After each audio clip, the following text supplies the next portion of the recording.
like Eclipse also has. So you have a very capable gunner who can also plant on the objective, find openings to do both jobs in a single unit. I know the crowd's been talking about this, and I know those of you on social media have been doing the same. 2 years ago, at this point in time, Forrest was playing on an E-United squad that looked destined to be relegated. He was playing under the name Fofo San XD. Oh. I saw a Fofo crowd, or a Fofo sign in the crowd somewhere. There it is. There it is. It's not on your screen, but I can see it. What a comeback it's been from Forrest.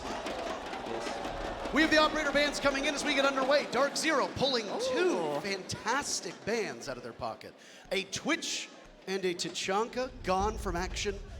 Astralis very default with both Hibana and the Mira off the board. I mean, I can only expect both of these teams to target ban one another. They know each other so well. They both play, you know, in the NAL. They scrim each other. They know they're both some of the top teams in North America.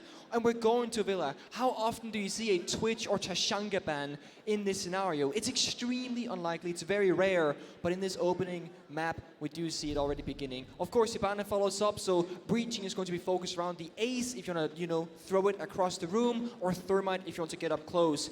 But in this opening attack, DarkZero, they aren't even showing a true hard breach, you know, operator. They're going for a more flexible approach so far because the attacker repeat is at their disposal. So if they want to, things can change. And Astralis, you're choosing to start in the kitchen dining bomb site, which is, again, an abnormality. We don't see this typically. We see, you know, top floor, trophy statue. We see office, games. We don't see this from any teams, really. Immediately, we get the attacker repick coming in. You said they lacked a traditional hard breacher. Psych. Psych. Eclipse hops onto the ace. I'm excited.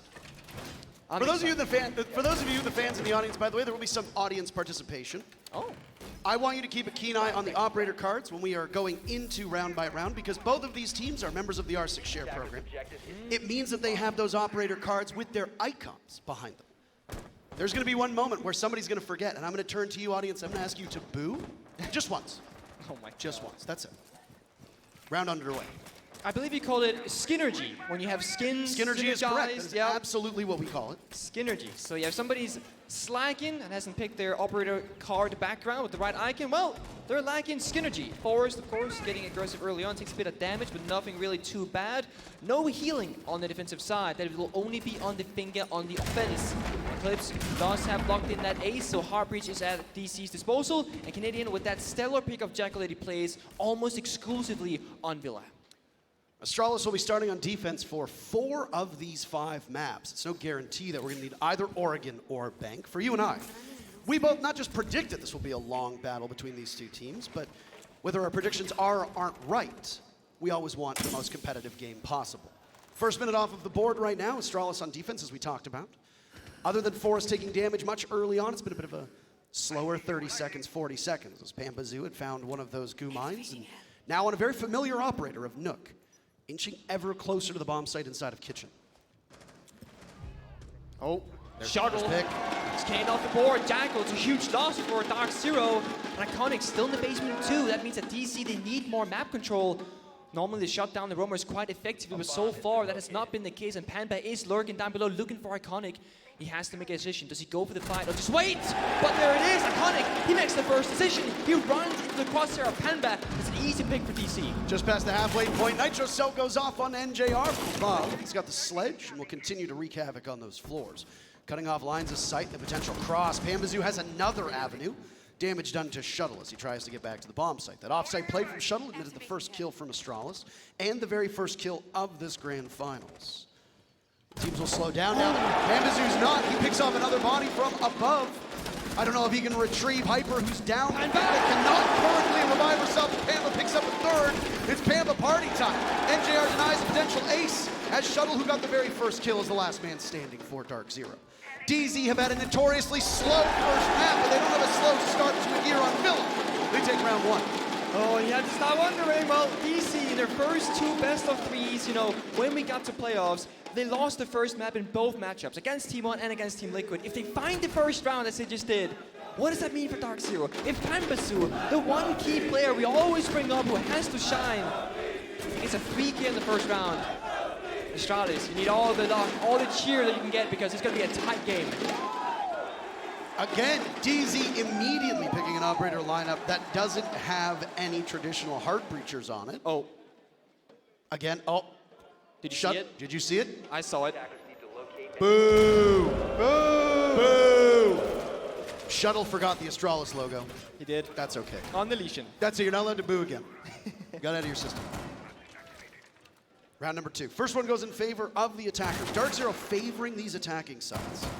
They're a very execute-heavy team. They seem to excel at being able to get in and get the diffuser planted. Astralis has made up ground on that, though. If you remember in the quarterfinal matchup of Team 1 versus DarkZero, one stat that you mentioned was how DarkZero had twice as many diffusers planted as the next closest team. Well, Astralis is now matching them blow for blow. So these are both teams that are execute-heavy and good on attack, but neither of them have been particularly proficient on entry kills. So that might be the big difference maker for DarkZero. If you can get in and get the very first pick and continue to go from there, you'll be in a good spot. Didn't happen in the very first round. Astralis was triumphant with Shuttle picking off Canadian. We'll see. Canadian no longer on that Jackal, now on Flores, bringing different utility work. Soul Heart Breacher is going to be hyper on the Ace. And Astralis, very aggressive team. They play together so well. So if you can shut down an early kill, play that 4 versus 5, that just means that Astralis have less bodies to throw at you and play that trade game. That really favors you if you're DarkZero, especially on the attack. I mean, most maps, especially at a level like this in the grand finals, you're thinking defense looks mighty fine. Just sit down and wait for the attackers to do something. It's kind of what that first round did, but then all of a sudden you see Astralis, they start moving a little bit too much, they lose their gunfights, and then the attackers all of a sudden have a really good position in the map. Same story so far, it's DP Fire playing the most crucial position, his entire bomb set. He's under so much pressure already. This Terror Drone, well, the shield stays alive, but the utility slowly falling away. Magnets, of course, are charging up in his pocket. So the longer DC waits, the more utility DP Fire can toss out to stop them. Common operator and the one that just joined the team of Rainbow Six is that Thorn that's available. Different ways to use the Irish operator off-site, with those Razor Blooms being used for intel, but also for damage depending on where you situate them. Synergizes really well with a Melusi or an Ellen, neither of which are available for the defenders at the moment. Logic Bomb goes out. It'll at least give a moment of clarity for DarkZero as to where these off-site players may be before then translating towards Aviator games. Halfway point of round number 2, nobody dead, and not a lot of action happening outside of the discovery phase and patience from the defense. DarkZero right now are doing this like kind of bait and switch. They're applying so much pressure on main state of DP Fire, but they haven't done so in the last 20-30 seconds. So DC tried to sneak in Canadian, tried to sneak in Pambasu, but Astralis, they have a really good read in this situation because they've kept one roamer very deep inside of Astrology. It's Shuttle, and DC, they don't know his exact whereabouts, but they know he's somewhere in this area. So now it comes down to who gets the timing and who has the advantage. There's a Razor Bloom that goes off. It just gives information. NJR with the very first kill. Grenade's iconic. The Jaeger's down for the count. This is the time where DZ now wants to fixate on the bomb site, but they haven't discovered Shuttle. Canadian a kill on the J9O. Takes most of his HP down with him. Pam is there as well, down on the Shuttle. So off-site, we said, had they found where Shuttle is, the answer is yes. Forest and DP Fire to hold off. Rotero Drone goes in, down goes the shield. DP Fire fell by Hyper, and Forest will head for the hills. Shot in the back, no, you could do it, but you're on rappel, upside down. Force is playing keep away from the diffuser, completely ceding control of the bomb site. And there it is, a flawless round for DarkZero. DarkZero has never seen a stronger start at this event than the first 2 opening rounds, and they choose to do it in the grand finals of all things. It is Villa. It's the very first map. It doesn't matter if you lose the first one because there are so many more maps to go, but we have to talk about momentum. And can you stay in it? And we spoke so many times about Troy on the side of DarkZero. He can keep his teammates mentally in the game even if they lose. But Astralis, they don't have that exact same luxury, so they really need to start getting going in these rounds and find themselves momentum to work with and say, guys, okay, sure, we might lose Villa, but we had a couple of rounds, we had good moments, and we fought back. So far in these first 2 rounds, it's been very one-sided. Not a lot of fighting back from Astralis. They have to get going. Astralis' map, DZ picks the side that they want. But this is a triumphant beginning. The crowd's starting to get into it in favor of Astralis. Nice to hear that. It sounded like they were relatively split at the beginning, Nick. They were almost right down the middle. And when we were on stage, it sounded like the Astralis fans were in front of Astralis. DarkZero fans in front of DarkZero. Very European football style crowd. They've scrambled everywhere now, and The lovely thing about North American crowd, the two North American teams, of course, that there really is no loser if you are in the crowd because your region gets to lift the trophy. So, I can't wait to see what happens. Are you saying that the team that wins is actually the fans? Yes, absolutely. Spectators, the fans, the viewers, and us, because we too get to watch the game. It's the go-to cop-out when people say, what's your prediction? I said, I predict it's going to be a good game. It's boring, but it's true. It's a repeat of the same bomb site as before, as DarkZero will go back over to Aviator and Games for attack. Astralis was not able to get a single kill on this bomb site before. They had bodies spread out, but DarkZero was just far stronger on the entry. Again, those opening picks, not really something easily that comes to either of these teams. Right now, they're both tied at 1 apiece. I expect a relatively slow match between them in terms of round by round, no explosiveness. We saw a lot of the LATAM teams did this in the earlier group stages. It's not really a hallmark. They have their styles, DZ, methodical. Callout coming into Astralis has done the same thing to his team. 1 minute off the board. That he has. Also, we gotta talk about getting comfortable on stage, and Canadian Shuttle there almost get into a very lethal fight, but well, right now Iconic looking to get a flank. And he gets it well done on the Canadian. Track down the Jackal himself. Jaeger means hunter in German, always a nice thing to see. And it's the hunter being the hunted. Lots of munition still for DarkZero. 30 seconds and a single body has fallen. So you still got plenty of time. DarkZero has utility as well. Depth charges from below as the nades go off. Adrenal Surge used. 1 logic bomb still remaining. DP fire on the stairs. He'll catch them. And while the Panda boarding party comes on up, as DarkZero storms as much as they can up those stairs. Oh no, oh no.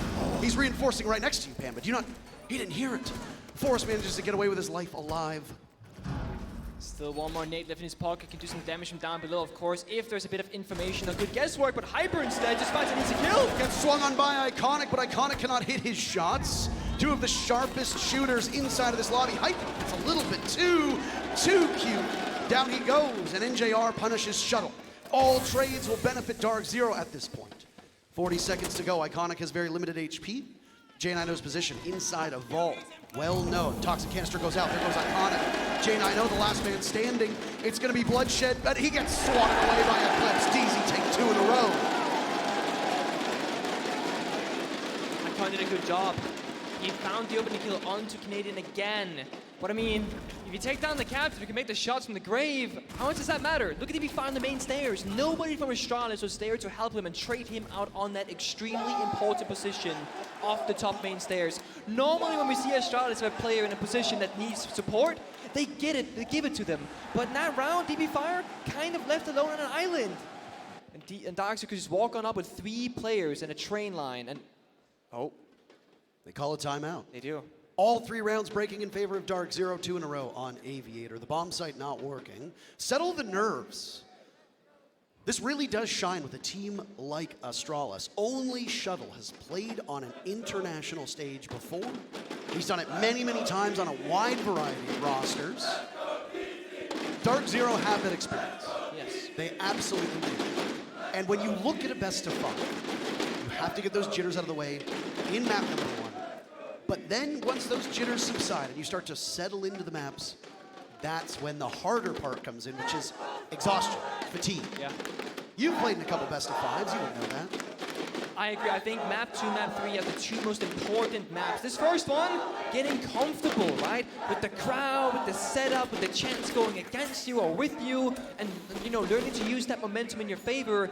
But map 2 and map 3, that's when we start talking about, okay, now you are comfortable. Now you've likely got like a map on the board, some good rounds, a clutch. You've had your individual moment as a player where it clicked for you. Where you're like, aha, I get it now. I know what it's like to be on this stage comfortably, and I can thrive in this. On a big game like today, for players of DarkZero and Astralis, you wake up in the morning and your stomach has this terrible feeling. And you're like, I'm nervous, But something that I started telling myself early in my career as a player was that being excited and being nervous is very similar in the sense of how it feels in your stomach and the symptoms that show. And if you tell your brain, oh my God, I'm so excited to be here, versus saying, oh, I'm kind of nervous to play, it can make such a big difference. It's hard to read a team like Astralis because they are so stoic.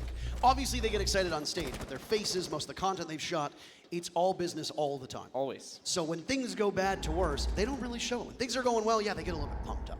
Sometimes, maybe too pumped up. Very pumped up sometimes. But they have been settling into this major and looking far calmer as every single match ends. Win or lose, obviously the huge celebration yesterday when they beat OXG. Either way, not like we're going to try to learn too much from their body language, but Astralis burning that timeout, hopefully it settles them down because they've only got 3 kills through these 3 rounds so far. Going dark. But they have Pam once again. Oh, J90 finds Canadian. Canadian on the entry, not exactly the strongest. He's been the opening death 3 times. It's an outduel on the shuttle as Panbazoo evens the numbers.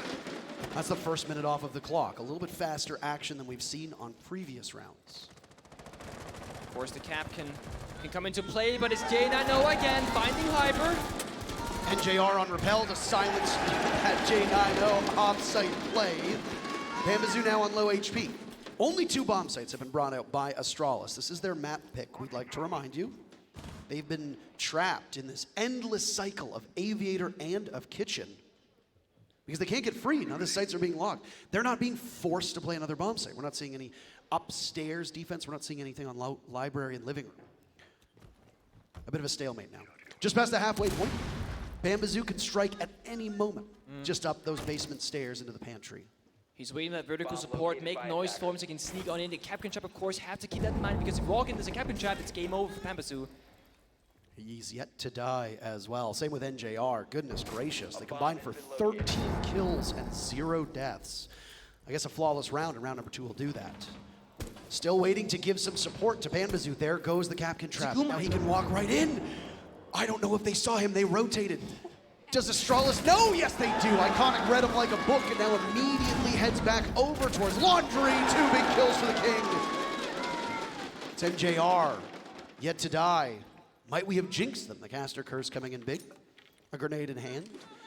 So many offensive threats for both of these teams that any player can clutch at any moment. Diffuser needs to be retrieved, but NJR knows that that's not the opportunity he has. He's gonna have to go for killing instead. Through the bars, through the floor. A lot of damage done to Iconic, and now is secure, but the last 2 players from Astralis will just patiently await the arrival of DZ's second newest player. Around the table, but he's shot away at Forest. Gives Astralis their very first round. There's some life on their side of things. The timeout evidently working. You see it. When they play loose and Iconic feels himself and just goes to those plays, that's when Astralis, they are the strongest. But we need to see more from than just Iconic because right now, it's pretty much just him so far. Sure, J90 had a great moment in that round 2, but that's just an individual round, and 4 really came down to NJR and Panbazoo. They tried to work together on that vertical play as NJR took down the Capcan Trap, the Goo Mine, allowing Panbazoo to sneak on up. But Iconic just one step ahead, read that situation beautifully, and shut down DC's attack in its tracks. We are still swapping back and forth. We're gonna see the cheers now on your screen. Oh, we're back to the action. Here it's gonna come. Yep, they got a chant for this one. You've got to chant through this. Let's hear it. That chant being used almost exclusively by Astralis for their warm-ups. But I guess it can go both ways. We have a technical pause for you as we get the lobby set up once again. So far, DarkZero have looked mighty fine on attack. No real diffuser play to be had because the one round that we had the diffuser going down ended before anything could be done, Nick. Opening picks favoring neither team, both at 2 apiece. Only 2 bomb sites have been shown as well. So when we get back in, Aviator is wide open. Kitchen goes in favor of Astralis. Entry, again, troubling both teams. Canadian is, I think, 0 for 3 at this point in terms of official stats in this matchup, being the very first to die. There's a lot of criticism about DarkZero. When they swapped up the roles, they brought Troy onto the team. He seems to have restructured them well enough to get them into a major finals, but he was playing on hard breach roles and not putting up the best numbers, so they put him on more aggressive roles. Yeah. And his stats didn't improve that much immediately. It took a while until he was in a comfortable spot. But his stats at this event, especially in crucial matches, have looked mighty nice. He's still going to be making tons of contributions off the scoreboard, but in terms of entry, it has not been good enough for DarkZero. Despite that, they've still won the lion's share of the rounds up to this point. Yep. Not particularly troubling for them just yet, but it is something to focus on if things start to go from bad to worse, and those entry numbers for DarkZero don't get any better. then that's something that you can point to and say, this is starting to catch up to them. I fully agree. I mean, sure, Canadian is only -2 so far in terms of KD, so basically going neutral. But the injury stats is -5, and that's before this game. You can add another -3, so -8 currently. So when Canadian can stay alive, in that first minute and a half and survive throughout that stage 1 of the map clear, that's when DC finds success. So if anything, try to sit back and spawn, wait for your teammates to walk on up, do some more drone work perhaps, because you're finding yourselves getting caught off guard. And often when you're IGLing, so in-game leading a team, you're spending so much brain power on thinking and talking about what to do next that you might not check for a spawn peek, you might lazy check the corner, you might be lazy joining because you're doing so much work elsewhere, while doing those like repetitive tasks. And it's often why we see the IGLs, the in-game leaders, on the support roles, because you're not going to be in the front. You're rarely going to be in a dangerous position where you might get, caught with your pants down if you're not paying full attention. But it does seem to work better for DarkZero when Canadian is in those flexible operators, leading the charge, leading the execute. It's just that he doesn't always stay alive long enough to be a part of it. Well, we talked about bomb sites, and it looks like they're going to be going to Aviator for the 3rd attempt. 3rd time's the charm, potentially, for them. Astralis have not been successful at all for a variety of different reasons, and both rounds have played out quite differently. If you remember, the first attempt was a flawless one against them, which is not where you ever want to be. Astralis has blown up some of their composition. They're going to be bringing an Oryx, the fastest operator in the game. Thank you for saying it. Able to get around the map quite quickly, and as we've seen teams use an Oryx on this map, one of the routes that an Oryx can run is to hop up through the hatch into Master on a late flank, because one of the other parts of this Oryx ability is to jump up and easily go from bottom floor to first floor to second, and so on and so forth. No way Iconic is going to get away with this. No way. On Repel, it seems like there's some 6th sense. Ooh. Doesn't decide to gamble his life. The Lion of Canadian could have very easily died again. They see the openings in the window. Iconic is sticking around, potentially well past his expiration date. Pretty sure Astralis want to challenge, because the Oryx, again, it speaks aggression. Thorn, Legion, Oryx, they clearly want to take gunfights. They clearly want to get into the fray against DarkZero. You see it here at Forest as well, playing aggressive, shutting down those injury points that DarkZero has been using so far on Pambasu. Bit of difficulty swatting away at the drone. Forest, as he still roams down below. Using that secondary Bailiff, he's opened up a ton of areas to maneuver through really quickly. Brief pause for Astralis as there's an EE1D used. Still close enough to the bomb site to do some damage for some of these players, but a very heavy amount of forces that are far enough away. If a Repel comes in and there's no flash associated with it, Shuttle can do some damage, but he gets droned out over by 90, his position given away. He has to get out of there. I'm very curious as to what DC is trying to do right now, because they haven't really gotten any real map praise. I mean, a nade through a drone hole, that might do something, but no, not quite. Looks like the nade got stuck, Nick, and doesn't do anything to Iconic outside of a tiny bit of damage. Logic Bomb goes off. Dokkaebi has been an integral part of this DZ lineup. They are absent a hard breacher, as you had noted before. Instead, the Yana, the Finka, the Lion, the Dokkaebi, all synergizing really well with grenades, with staying power, and the ability to take engagements early on. You just won't be able to open up any of Study or any over by 90. Forrest, nice shot onto Hyper. Immediately repositions. Can he get caught, though? We know that DZ was hot on his trails. Razor Bloom goes off. Pambasu, the highest KD and the most kills in this event. And he's looking for more. He'll get one and looks for a second, but J9O's the better player in that regard. 3v3, 45 seconds to go. Another Razor Bloom goes off, but no damage. They're skillfully avoiding it. J9O gets an easy pick on the Canadian. NJR picks up his second pick, but he's down for the count to Shuttle. Astralis look to be able to do it here on this 3rd attempt, unless Eclipse can say something about it. Diffuser in hand, 2 players to find, 1 within striking distance, but no information. He's in the bomb site all by his own. They've given it to him, but can he get the diffuser down? Is there information that they can play off? C4. There's a C4 ready. Shuttle pulls trigger, but it doesn't do anything. Eclipse at the halfway point. Look at this. He might be able to do it, and he does it. The first diffuser down. He just needs to watch the areas back into the bomb site. Astralis have let him get away with this. And the clock will continue to tick. A strong spot for Eclipse.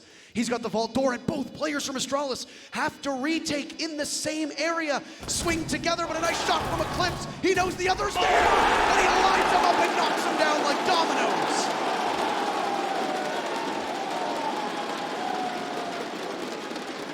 speak about veterans. We speak about experience.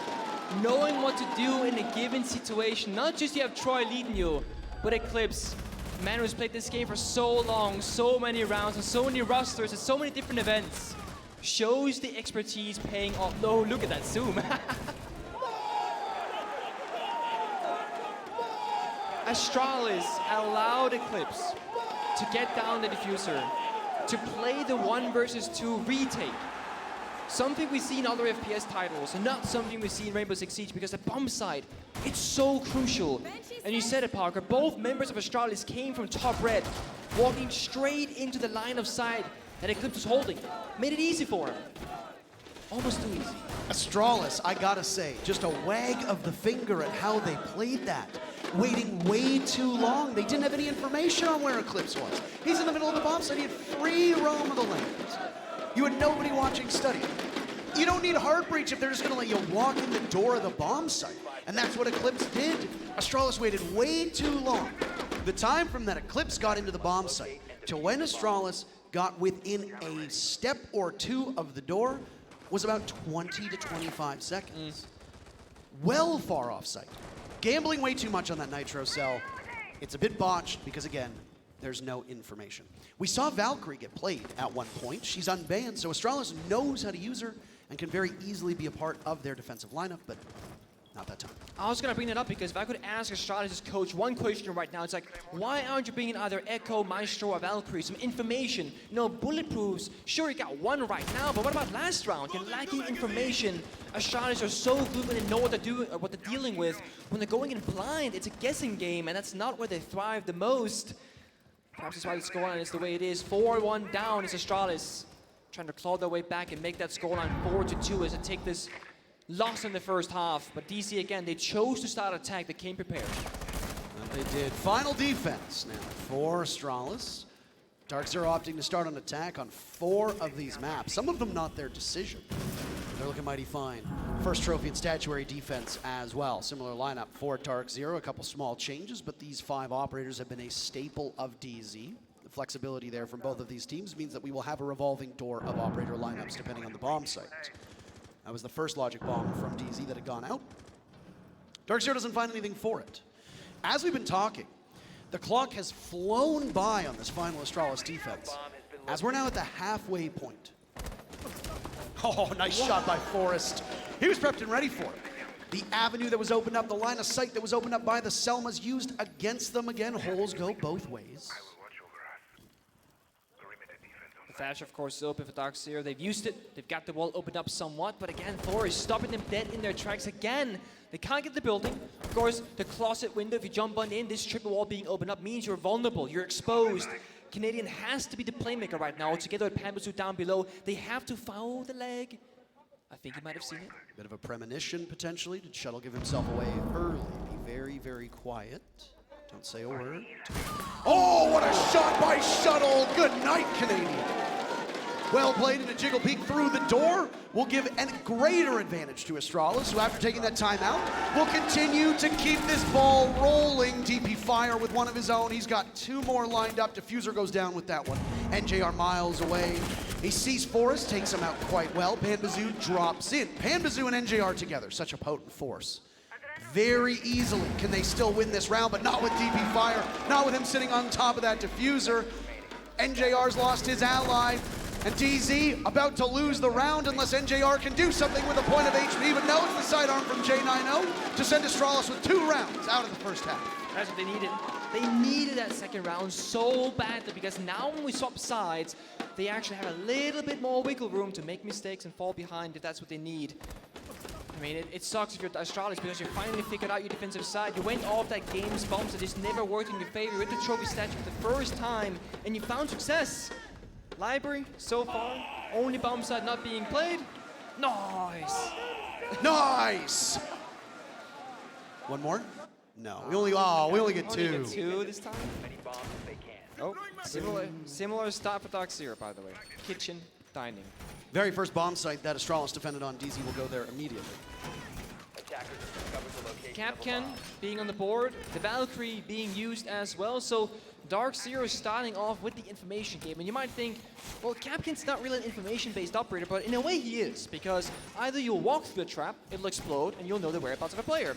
Or they will shoot the trap either vertically or horizontally on the map, and you will know, because of that gun being fired, that there's indeed an enemy nearby.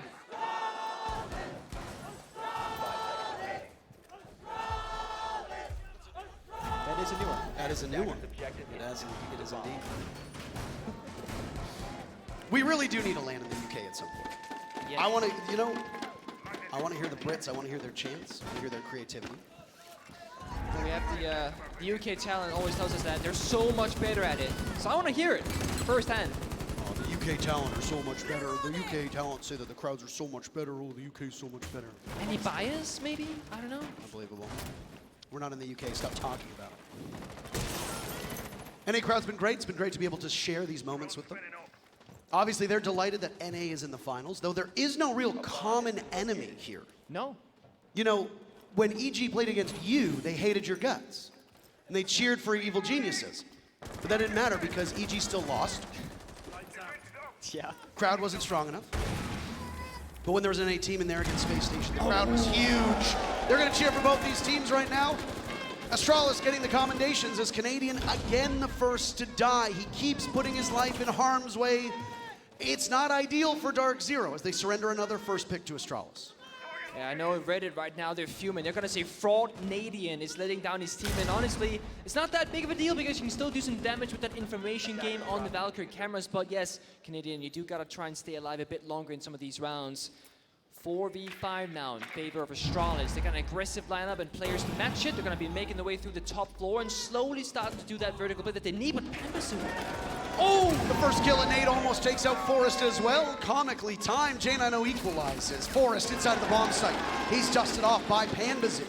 Still making things work as it's now Hyper to drop out and rotate, and he sees that there's two of them down there. A sloppy gunfight. J90 walks away wounded, but suddenly Astralis have the upper hand. J90 phenomenal since we got back into this lobby. Still more damage that he can do as well. Just patience from NJR and Pambasu. Again, these two players working together. We've seen them do it spectacularly before. The previous round, it didn't work out all that well. Now it's all up to NJR as Pambasu is gone. Iconic with the kill. NJR stunned out. They know he's in there. Memorial. They can easily push him at any point, and Astralis need 40 seconds to pull this off. Diffuser in the hands of DP Fire. Adrenal Surge goes out.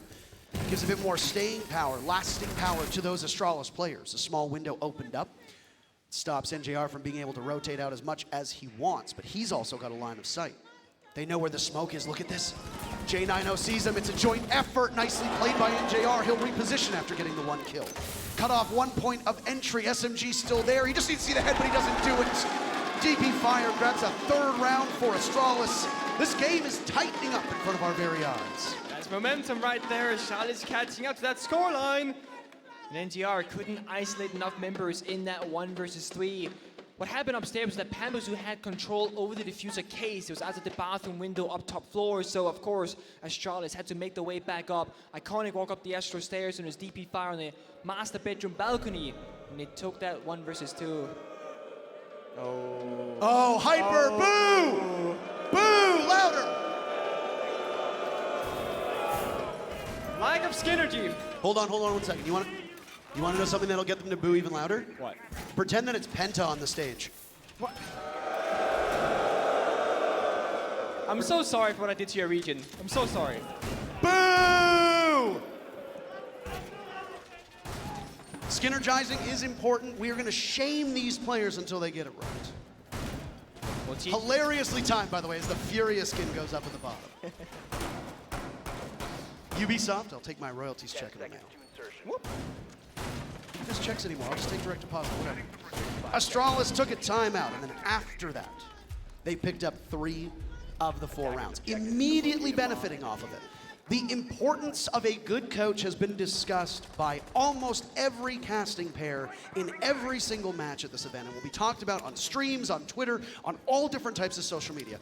But somebody like Callout, coming in with the vision that he does, the knowledge that he has, just the demeanor, an adult in the room, he has just taken this team and turned them into absolute warriors. And I have no doubt that him just taking 30 seconds to talk to the team has paid more dividends than just about anything else that you could for Astralis. And they've been shaky on some of the rounds, but these are both gritty teams, and Astralis has come out on top more often since that timeout.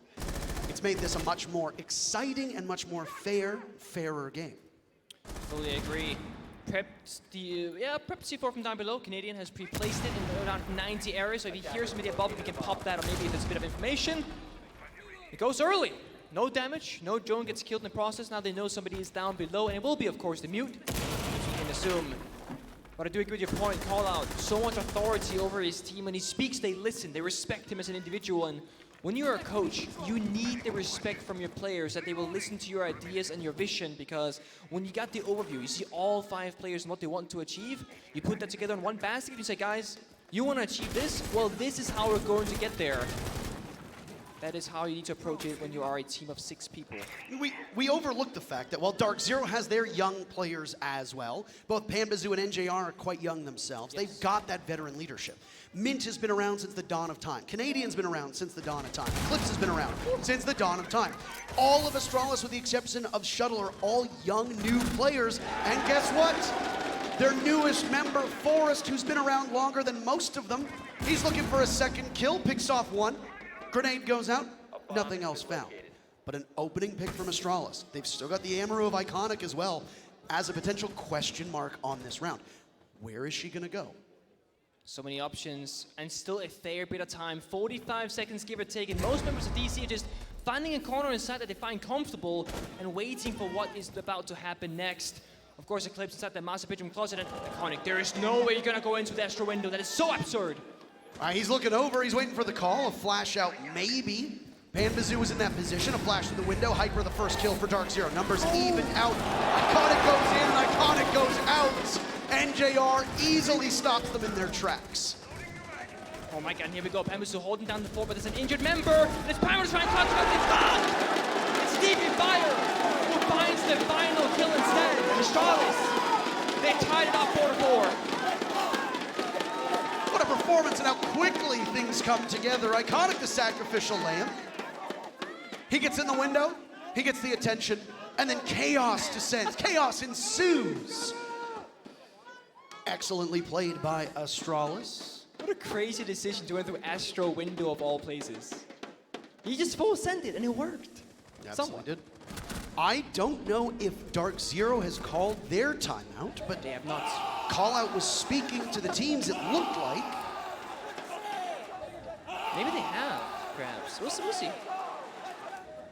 Just a moment. Pamba giving a sad fist bump there. Pamba actually, surprisingly, for such a young player, doesn't show the utmost amount of there it is. Most amount of emotions. He's staying calm, collected, and DC is now taking their tactical timeout as it's tied up 4-4. What do you talk about if you're them? I was gonna say, I mean, the great thing is that Mint has experience, Char's experience. So I'm sure that half of this stuff gets covered by the players themselves.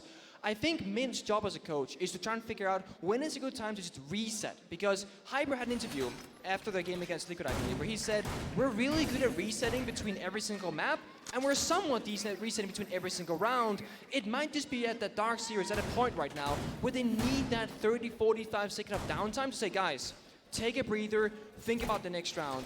One round at a time, we'll get there. It doesn't matter that you've lost the last 2-3 rounds in a row. It doesn't matter about any of that. Now we take what's to come in front of us. That is his 9th round. We're going back to where we just defended, of Trophy Statue Bomb Site. We have not found defensive success yet, but we believe that we can down the line. Information on the table again. Bulletproof coming out from Hyper. Canadian on the Valkyrie. They need to work with that information and act upon it, because right now, or last round rather, they were just kind of waiting for a shot to show what their strategy was, and then when they did it, well, DC couldn't act accordingly because, well, it was too fast for them, because Iconic just said, you know what, I'll power through that window and just get the opening. Flores drones trying to get good utility. One of them from Iconic met its demise a little bit earlier than I think he wanted to Pambazoo, but the second one taking out the barbed wire on Astronomy Stairs. Discovery phase now underway. A round that will give a tie break to one of these teams. DarkZero has led for the entirety of this match until this round. Astralis looking to take the lead for the very first time. Shuttle down below, entering on his own. Not gonna lie, I actually kind of wish that DarkZero gave Troy a companion, somebody downstairs that can roam with you, make plays together, say, you know what, Panda, come with me, but I have a plan for you. Go over here, make some noise, and I'll flank this person, or something like that, because Canadian has not had the utmost success in his 1v1s, and he's once again in the basement hiding for his perfect opportunity. But again, how often do attackers drone the basement itself? As long as Canadian has a bit of information and a bit of luck, he can find a good flank in this round. Statistically, it's been one of Canadians' worst showings here at the Major thus far. Something that I think we should talk about with Astralis is a lot of teams have played their quote-unquote worst match at the Major against Astralis. And a lot of the commentary has revolved around, oh, well, these teams just didn't show up. At what point do we start to say it's not the teams not showing up, it's Astralis nullifying your greatest strengths? Fully agree. It's not luck that happens so often time and time again, and there are just some teams that have star players, and there are some teams that are so efficient at shutting down those key members of your team. Astralis, they both have the stars, and they can shut them down at the same time. That's why they're so lethal, and that's why they're finding themselves back into this round. Canadian, unsuccessful flying gunfight. No kill happens. Almost dies again. Since we got back into the lobby, he's yet to find a single kill. The inverse of where NJR was. And there's Canadian down for the count again. Comes very late into the round. Because there's 40 seconds to go and Canadian is no more. DZ at a disadvantage. Astralis have really got the ball rolling on these opening picks. Of this half, they've taken every single one. And they're going to look for a lot more. Iconic looking for the call. There's the butt. But he can't find the kill as he breaks the window open. Down goes Panbazoo. Astralis, they're warmed up. They're frying Hyper's the next one in the line of fire, but he outduels DP5. DarkZero still losing some, but suddenly the kill feed turns a shade of blue. Hyper can't do anything against Forrest, who takes matters into his own hands. And it's Funk Song, 2 kills to end the round, and give Astralis the first lead of the grand finals. There it is. When Forrest finds the gap, that is when Astralis, they have the easiest time in these rounds. Oh boy, now it's gonna get scary because DC now needs to do what Astralis did and find some way in. It's not easy.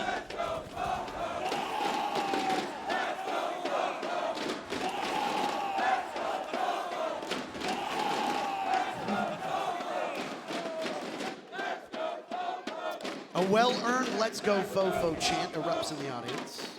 Well deserved. Very well deserved. No real poor performances from Astralis. It's easy to look at the numbers and say, well, Iconic hasn't quite shown up, but there's a lot of tools for Astralis if Iconic doesn't bring a big game.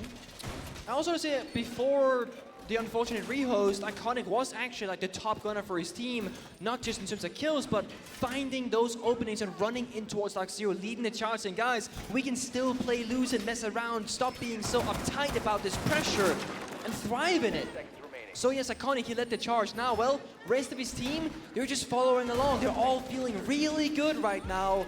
And I think that's why they're finding all this momentum. It's forcing the 4th and final bomb site that we have yet to see. It is that library one that is very low in pick rate, and it really is a coin flip bomb site. It can now work flawlessly, well, for defenders, or get absolutely torn apart by the attackers.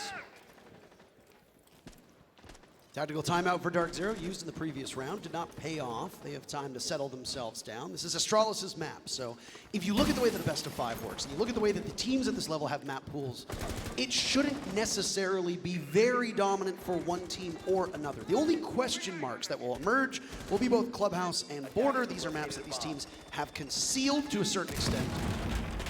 They might be very well prepared. We talked about this during the group stages. We'll talk about it during the quarterfinals. Teams will deliberately go months without playing a map, but they will know it inside and out, and they will deploy it at the most crucial moment. And in this case, that's map 2 and 3. We are guaranteed to go to Clubhouse next. We are guaranteed to go to Border next. So we don't know exactly what the future has in store for us. Here, both of these teams well practiced on Villa, even if they haven't played it a ton at this event. Astralis' map pick, and they have the lead at the moment. It's a very common fact of the best teams in the world is that you are hiding strats as you go along. He flips with a nice shot. Takes off Forrest off the 90 rappel and puts DarkZero on the map when it comes to opening kills on this half. But the bomb site, quite vulnerable. Lines of sight, Shuttle has the eyes, has the nades. Just the shield, but nothing else. It's a good start, maybe it's more. I think there was some damage done as well to NJR off of that one. Bit of an unorthodox bomb site, and Bandazu from above, he's putting work in for the team. DarkZero, they've got the numbers and they've got the Moxie baby as they now hold a 4v2 with over a minute to go. J90 on the ascendancy. He's been mighty fine in this half. Now it's him down. Eclipse is just an unstoppable force. When he was on attack, he reigns supreme in this part of the map, and he's doing the exact same thing on defense. DP Fire, he's the last man. DarkZero can easily tie this one up. Make Astralis' lead very short-lived. DP Fire could take a mental timeout for the team as he toys around the main door. 45 seconds left. That's plenty of time for you to get your IGL in it, to get the rest of the team settled down, if you so want. Maybe that's exactly what they're doing. Or he thinks that he can just play off of a 1v4 with limited intel. He does have the diffuser, but with 4 defenders remaining, none of which really in a critical situation with HP, it's an almost impossible task. I think he is taking a mental timeout at this point. You could see he's not giving an inch, neither is DarkZero. Nobody moving. No, the game is not frozen, I promise you that. DP Fire comes alive with 10 seconds left. Astralis is essentially having a second timeout as DP Fire just wants to stay alive. Maybe do it for the stats, but NJR with just a couple seconds left. It was a formality at this point. DarkZero equalizes, 5 rounds apiece. I was watching the player cams there to see, what was happening inside Astralis' voice communication, and DP Fire was caught nodding his head a few times. So I do think as well that there were some talks going on about, guys, what happened this round or whatever. Or say, you know what, we're not going to see this defense again, so it won't matter. Easy ties up 5-5. Synergy paying dividends. Hyper. Never mind. I jinxed it. They're learning. They're all learning. They're learning. So smart. Right.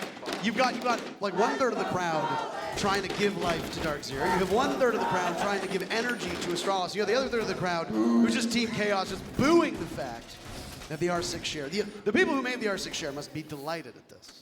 But just a reminder. Just in case people, because I know there's going to be somebody in one of the chats saying, why are they booing? Say, what's going on? I thought they wanted this. Because Hyper didn't have the correct operator card behind him. That's exactly why. Tie game. We will need all 12 rounds in the very first map. How exciting. 10 seconds remaining. Incredible. Give me the odds. What do you think? Overtime, yes or no? Yes. Yes. Yes, it has to happen. You want overtime? It's like lukewarm, maybe. There was not that many people. Maybe some of them need to go. Maybe they need a bathroom break. Maybe they're like, oh, I gotta be somewhere. Stretch my legs, Trophy statuary, Nick, as now we have the 11th round. Potential penultimate round, do we know? Whoever wins here takes the next round. That's it. That's the ball game. Opening kills are so important for both of these teams because, well, having the man advantage is significantly better than being a man down. And DC on that library defense did a good job roaming around, having so much presence. It was Eclipse. Found 3 kills on the roaming alibi. He's now put back in a semi-aggressive position of playing the Kaid. You can extend if you want, play aggressive if you want. Still has 1 claw in his pocket, so we can assume he's going to be staying on the bomb side or near it for now, trying to utilize that piece of utility. Force, of course, attack or repick onto the Thatcher because the Kaid and Mute is on the board for the defenders, and they want to get through these walls. DP Fire has the ace to do so with Claymores. Not massively important on this map, of course, but that's not a huge deal. The one thing that Astralis does not have on their attack right now are smoke grenades. They cannot really cut lines of sight when the XQ comes around. They're relying simply on 3 flashbangs and 4 grenades. So these EMPs from Forest, they have to be landed in a really good position to get as much value as possible because, otherwise, you're not going to get the most out of your money when it comes to the utility game. Halfway point of the round. Both of these teams know how much is on their shoulders. Astralis have still struggled to get into the building for some of these operators. The trophy statuary bomb site is not an easy one, especially if you want to try to take Master. Most teams will defend quite aggressively over there. Damage done to Pambazu. It's the first bit of action that we've seen.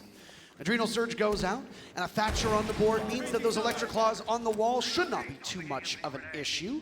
Eclipse is not in a position to Electro Shuffle, so instead, the wall will open up. The last time we saw this, DZ tried to swing through it, but there was just too many players from Astralis for them to keep up with.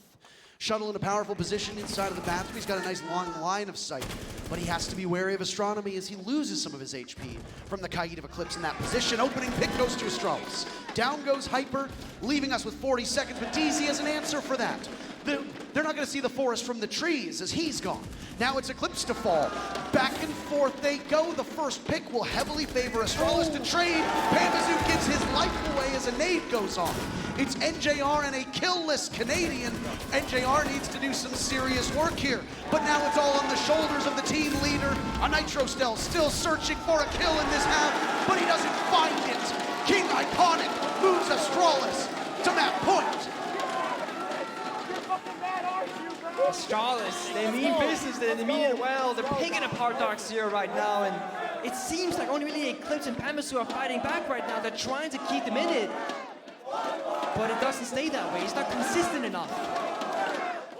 One more round, they say, the crowd. One more round could also take us to OT. There are two different outcomes right now. Either Astralis takes it 7-5, or DarkZero will make us go the entire distance. Ooh, I don't think you're going to see it on your screen. No, you don't. Oh.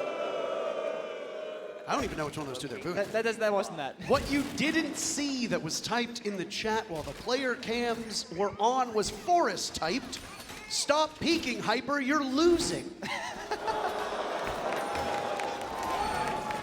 Oh, the mental warfare, a very key component of any victory. Begins. And so it begins. Final round of regulation. DarkZero wins this. Overtime on the board. DarkZero loses this. That's map one. Astralis pick Villa. It goes into their column. We move on to map number 2. There we do. Map number 2, of course, is Clubhouse, where DarkZero are the favored team. But I mean, for what this map being Astralis is, and they're in the favor right now, I mean, it is a very close matchup. Both teams having some struggles finding their exact approach, and then of course, both teams also finding their turf and finding their way back into it. We really are going round for round right now in the previous 3 of these. Now we are finding ourselves on match point on the very first map of a best-of-5 grand finals. It's DC on the defense, Astralis on the attack. It's a games room bomb site defense. Operator lineup looking pretty similar. The one difference right now is DC is keeping up with the aggression. The Alibi, the Oryx, they want to get into these gunfights. Canadian off that information game operator wants to get the MP5, get those Banshees so that if he falls early, the Banshees can still help out his fellow comrades or his teammates. Oh! Oh, goes to Eclipse, an explosive start for them. Cut off the wire, DP fire down for the count. DarkZero have that opening that they so desire. Translate that first pick, keep it going. Send us into overtime. That's what the people want. Give the people what they want, DarkZero. More explosions going off in the background as Pamazoo still holds main stairs, and he has the Thunderbird of NJR right next to him. Shoulder to shoulder. You remember that Astralis stormed up these stairs last time around. They did. And there was only a single line of defense. Well, they've reinforced it. Called in the cavalry, so to speak. But it doesn't matter because J90 is mighty fine. But there it is, the leg up. The advantage that DarkZero had was NJR picking up their 10th kill. Now it's shuttled down for the count. Astralis need to close the gap as quickly as they can, and Adrenal Surge will do just that as it helps Forrest get a kill onto Hyper. Not just winning the war in chat, but winning the war in-game. I think they might have main stairs control. It's Canadian. I could make a joke about how technically Astralis does. They sense each other, but Canadian finally picks up a kill in this half. It's hugely impactful. Forrest has to go. 1 minute left, 3 bodies to find. And because of those Kona stations, DZ will be able to get themselves back to full HP if Forrest takes too long. They're not vacating the bomb site this time like Astralis did. Banshee goes off. Easy pick on NJR. Forrest makes it look so clean, so clinical. Another player inside of the vaults. He thinks there might be one on the deployable shield. Looks through the slats. How good is your vision? Diffuser's down. I appreciate that he's retrieving the diffuser instead of going for kills with 30 seconds left. Forrest has no information whatsoever, no intel. He'll have to play off of his own instincts. It was good enough for that pick on NJR. But there's 2 more. What can be done? The 2 most experienced players from DarkZero, they've been here a million times. They know what it takes, and they don't want to get too cocky. Forrest spots one, but it's Eclipse inside of the vault. Overtime, baby. Map 1. We're going there. The very first first map sets the tone for the grand finals. And it's DC who takes us there in style. Eclipse Canadian, no better duo from that roster to nail out that 1 versus 2. Canadian with the first kill since the rehost onto Iconic to give them the man advantage further. It's gonna be a reset, of course. Besides, we gotta take a look at it after these player camps because, of course, who gets defense and who gets attack is going to be a huge steal when we talk about momentum and where you're going to be staying in this game. And it's DC staying on defense. Attackers need to locate and defuse bombs. Astralis on attack. I find it funny, the previous round when Forrest said stop peeking, you're losing. Hyper just said, nice shot, Fofo. Oh. Look at that. What a nice guy. What a gracious response. Aviator defense for DarkZero. Again, they just won it, just had success, they know how to play it. And if you look at the operator lineup, it's the exact same lineup as the previous round. So they believe, DarkZero themselves, they can do a similar thing because Astralis didn't know how to break it apart. And honestly, if we go back 30, 40 seconds, you know, remember what really happened in that round? Well, it was Astralis walking up the main stairs, taking down Pambasu. But then what happened that was so important was that NJR was there to follow up and trade a kill. Where when Astralis was defending, they just left DB Fire all alone the main stairs. No trade occurred. That's why DC won their attack. So it all comes down to the trading game. Can you play nearby your teammates? So close that if anybody takes a fight, you're there to swing back, even back the man count, because you don't want to throw bodies for nothing. Look at bodies and like pieces of utility, like a flashbang, like a grenade. You have 5 bodies every single round. You want to make sure that every single body count matters so much. Trading 1 for 1, make it 4 versus 4. Don't give them any advantage or lead whatsoever. EMP starting to go out on the office side of things. That is going to be Astralis' approach right now. Selma tries to follow up, 1 on each wall. Going to open up the bomb site. A different approach than the previous rounds. That's going to mean the DarkZero, well, those comfortable spots you had the previous time that worked so well in your favor, they're now gone. The bomb site, not so safe anymore. Astralis did not favor that study execute, Nick, so instead they're going to try it this time around. You still need to nail down the map control on the trophy statuary side of things. Iconic in a very similar spot at the bottom of main stairs. This is a high-trafficked area on the map. Pambasu doesn't want to die for nothing, so he gets very aggressive, and he gets the very first pick for DarkZero in OT. And then as the fastest operator in the game, he repositions. And he does. Canadian, I will say respect to you because you keep having a tough performance right now in this match, but you also keep staying your ground. I would be so scared to take a fight against Iconic, against Forrest, but Canadian, he sticks around to help his teammates out as much as possible, and that information is crucial in this moment. There's not much of a difference between fearlessness and stupidity in some of these instances, but Canadian's clearly feeling one. Pambasu takes down DB Fire, but before that, Forrest had silenced Hyper. There's Canadian in this pivotal position. He's got 2 players left for Astralis. Doubling up for DarkZero, a familiar refrain. Forrest just did not shoot it. He didn't shoot it, Forrest. I don't. Nicely played by Iconic. He walks up. That's a freebie on NJR. Openings inside a study, but Eclipse is prepped for it. Down he goes, and it's Forrest in a 1v3. Diffuser down. A familiar spot for Forrest to be in. He was just here 3 minutes ago. They know that he's coming in through laundry, and there's actually a player from DarkZero here waiting. It's Pambasu. Look at this. It's a rad angle, but oh, Forrest wins it! How? 30 seconds for Forrest to get to the bomb site. He gets the default cam this time.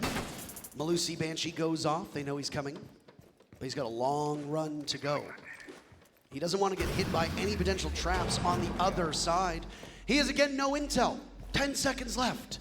Forrest, your decision-making needs to be mighty fine. DZ as the 2 veterans again waiting so patiently. And you're going to look in the wrong direction. It's Eclipse for an exact repeat of the previous round. And DZ now finds themselves on that point.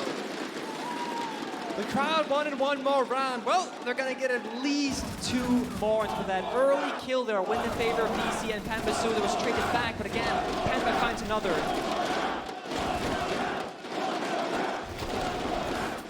One more round is correct. I keep shouting. You do. Keep saying it.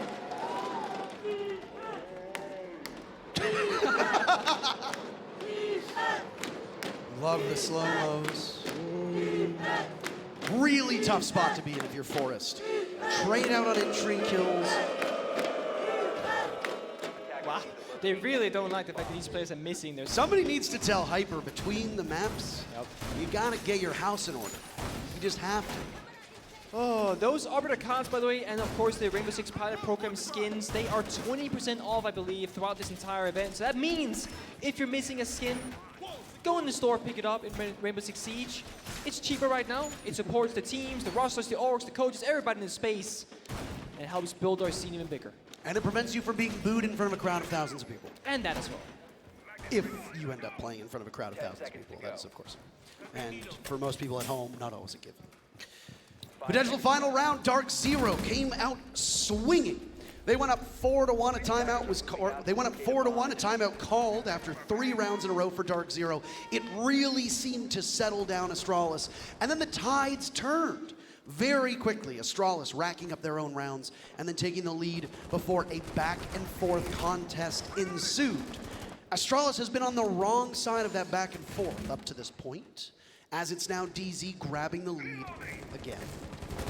Defense so far, not the favored side. The attackers doing better every single round, and that gives a huge leg up to DZ, who won their very first defense in overtime.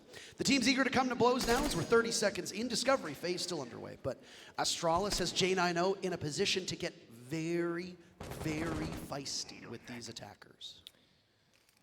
I empathize. The first opening kill of the round is so important. And JR, he finds Iconic and takes him off the board. Big kill for DarkZero. Iconic has been feast or famine on this second half, and it's famine in this round. Just when you need your team to feast on DarkZero to secure a 15th round. Hyper's position will be given away as he hits a goo mine. The teams have taken the 30 seconds of the finals discovery phase to now transition towards and execute over to the trophy statuary bomb site. Astralis still has a couple players down below. They're holding the map beneath the bomb site. They can quite easily flank. DarkZero doesn't have a dedicated flank watcher, but now with the numbers advantage, they can put somebody on that spot without using Nomad. Or a gridlock, nicely tossed by Shuttle. Hyper down for the count. Astralis has played from underneath, working out so well, paying dividends immediately. Now it's one more as Shuttle falls. DZ again trading back. It'll keep going as these teams just pick off parts with a minute to go. Bomb site quite weak. DP Fire on the roam still looking for something. Diffuser not in the hands of DarkZero, of course. It's been left in that game's room, very far off where the current players and members of DarkZero are finding themselves. The Banshee stopping Eclipse and walking up the Astro stairs is not easy. Of course, at drone information 4 left in pocket of DarkZero. They don't have a lot to work with. So you gotta be onto your gunfights and playing together. Forest has been softened up as well for their team. This is where that rubber hits the road. DP Fire keeps it close by eliminating Panbazoo. Forest, here's the telltale signs of Canadians' DMR. Pulls the Nitro Cell, but the Jackal is nowhere near close, or the Ace is nowhere near close. Eclipse will need to take up to the stairs as the flashes go in. Down goes Eclipse. Astralis now with the lead. J9O circling around the site. They've managed to isolate Forest, and JR's in the midst of it. He's right in the thick of it. Spotted potentially by the bulletproof camera. He has to hide. A grenade to go in. It's DP Fire on the flank to shut down Canadian. And then JR dies at the bomb site. Astralis equalizes in overtime. Well, the crowd said one more round. That is all we have to offer. This is all what it comes down to now. The final round, overtime match point, the entire distance in the opening map. That was Villa Astralis' map choice. Well, I fear for the voices of us, and I fear for the voices of the crowd. If map 1 goes all 15 rounds, what does that say for the map pool after this? But what does that also say for a team like Astralis? Because the general thinking is that the longer a best of 5 goes, it greatly benefits the team that has more experience playing competitively on land. That's DarkZero. So the more we go into this best of 5, do you think it is absolute that DarkZero gets better and better the more maps we play, the more rounds we play? I mean, DarkZero in both of their best of 3 so far, they had a slow start, and they always bring it back. Losing 8-7, if Astralis were to find this round, that's a great beginning for them, because honestly, they're used to losing the first round regardless. And I no discredit to Astralis, I don't know what their schedule looks like, but we all know from the DarkZero vlogs that they have such a tight schedule. They scrim so much, they spend so much time in and outside the server thinking about the game. I am sure Astralis is doing the same thing. But DarkZero rather, they've been doing it for longer. So I agree, I think the longer this goes on for, the experience the players of DarkZero has is gonna favor it. I mean, as we get underway in this final round, what was your mental like after that coastline match against Empire? How tired were you? Tired, but also I won it, which means that it was a good kind of tired. Like, oh, I put in a lot of work, I got results. If you're the loser of such a close matchup like right now, you're gonna be tired, but you're gonna be disappointed because you're so close, but you didn't get there. So sure, there is a massive mental and physical advantage to being the victor of this final round, but it is a best of 5. There's many more to go. Attackers have located a bomb. We got Clubhouse up next, Border after that. Those are the 3 maps that are guaranteed to this point.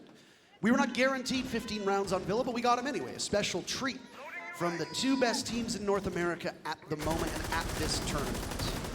It's another trophy statuary bomb site, but it's a different team on the defense. Hard to argue that one of the reasons why DarkZero has come alive is the contributions from Canadian.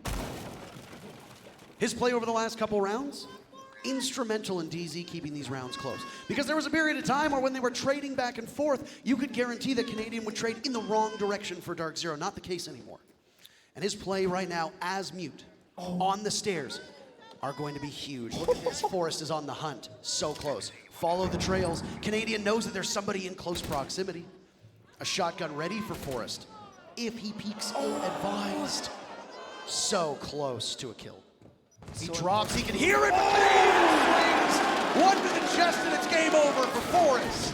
Astralis sacrificing that first pick, and Nitro Cell goes out, and it connects Canadian to double. That's all he's gonna get. The veteran for Astralis of Shuttle ensures it. But still DZ with the advantage and a minute left on the clock to ride out this Astralis push.